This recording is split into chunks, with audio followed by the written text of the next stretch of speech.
Chad has often been accused of liberal thinking and being a skeptic. Like that's a bad thing. Much like Arthur C. Clarke, Chad does not believe in astronomy. He's a Sagittarius and therefore skeptical. To present his speech titled Skeptics, please help me welcome Chad Folk.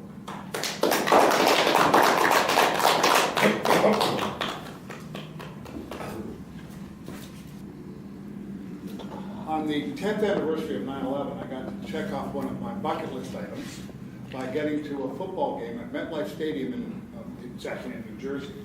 That's the home of the Jets and the Giants, which is two NFL teams at the same stadium. It was on my bucket list because it holds 82,500 people seating, which is the largest stadium in the world. And on my way home from that, I stopped at I was coming through, GPS took me through a route that stopped me at Maple Ridge Wind Farm. And I stopped the car and got out of the car.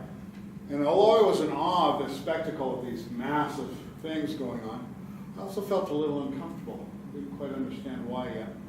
And I got home and I started researching and paying a little more attention to documentaries and newscasts about wind turbines. And what I discovered was that there was opposers and supporters. The opposers seemed to come from a couple of schools of thought. One of them being that they were financially tied to wind turbines. So of course they were supporting the thing. The other one is the people that think that wind turbines are green and anything green must be good. And then there was those that supported them because they just didn't like the people opposed to them. They thought they were all NIMBYs, whiners, or skeptics. And the people that were opposition of them were of three types.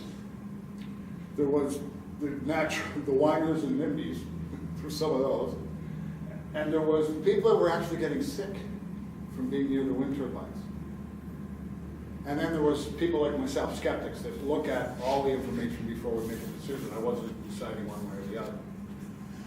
And Mr. Toastmaster, fellow Toastmasters and guests, what I discovered was this vehemence of people that were in opposition, that if you didn't agree with exactly what their preconceived ideas, they were rejecting you. They were really upset with you. They were full of all sorts of vehemence. And when I looked at I started researching, why isn't we do that? And one of the things I went back to was a book written by Descartes back several hundred years ago, and he talked about skepticism. And there's a philosophical viewpoint of what skepticism is, and that is that nothing is knowable. Everything is unknowable. Well, I don't take the philosophical approach to skepticism. That's a completely different approach to it. The definition they kind of give, cynical would probably be a better definition of that. My definition for skepticism is much more in the open-minded area. So, and if you look in the dictionary, there's actually both definitions. But a lot of people that are opposed to anybody that's a skeptic think that we're part of the philosophical thing. Oh, nothing's knowable. You're an atheist, agnostic. They label us with all sorts of things. A few months ago, I was playing a video game. First-person shooter video game. And I got to this point where I got major vertigo. I got real dizzy. I dropped my console. I let the game crash, and I went outside, and I was ill and woozy. And I've been woozy since. I was woozy, so nauseous for about 4 days.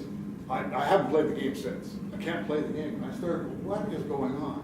And I started researching about what this is. It turns out about a third of the people that play video games get the same thing. It's called simulator vertigo.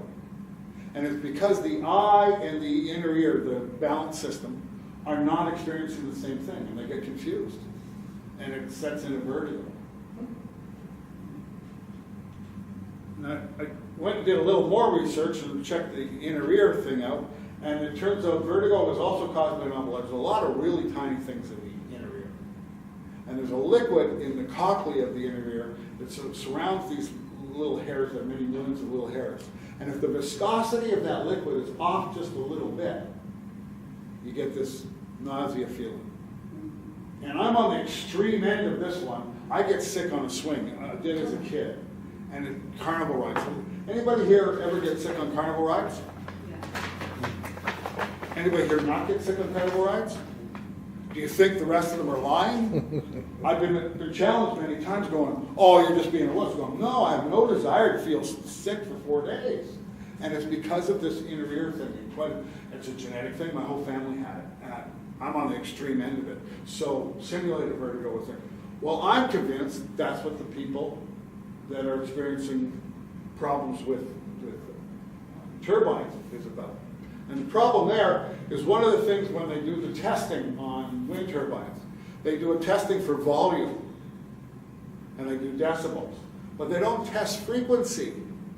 So I'm very convinced that the people that are getting sick are truly getting sick from this simulated vertigo, this inner ear problem. There's a couple of other factors that the supporters of wind turbines don't look at. Without government subsidies, $11 billion in Canada in 2014, they would not be affordable. $11 billion. They just wouldn't be put in. There's also foreign ownership. 80% of the turbines in Ontario are owned by foreign companies, not by Canadians. Samsung owns most of it, by the way. There's the actual cost of these things. It's really difficult to find any numbers that were related to the actual cost, but it looks like per turbine, they're about $4 million each. And that doesn't include the infrastructure or removing the forest, and this goes on and on and on. There's another big thing that most people get wrong, that all the calculations are done on lifespan. And the lifespan that they do the calculations on is 20 to 25 years. And the reality is, we just got some tests in from Britain where they looked at 1,000 wind turbines onshore. Offshore, it's even worse. But onshore, 12 to 15 years maximum. Maximum. And at the end of 15 years, the efficiency of the windmill has degraded to less than 11% of peak value. Peak value, Joe asked me the other day, is 39%. So they're less than a quarter of the efficiency at 15 years. So you have to go through that cost thing again. So costs are way, way up. And then for the green people, we really think green is the way to go. Well, my little personal pet peeve, I started looking at it. Some of the raw materials come from mines in third world countries where they have no health and safety laws, and people are being poisoned and dying while making the raw materials that are going into our green wind turbines. Not so green in my estimation. Not so green. When we look at all the factors involved, it gets kind of odd, right? So, Mr. Toastmaster and fellow Toastmasters, in conclusion, I implore you to remain skeptical, question everything. Try to look at it from another point of view, which to me talked about earlier, right? Just taking a different view on everything else.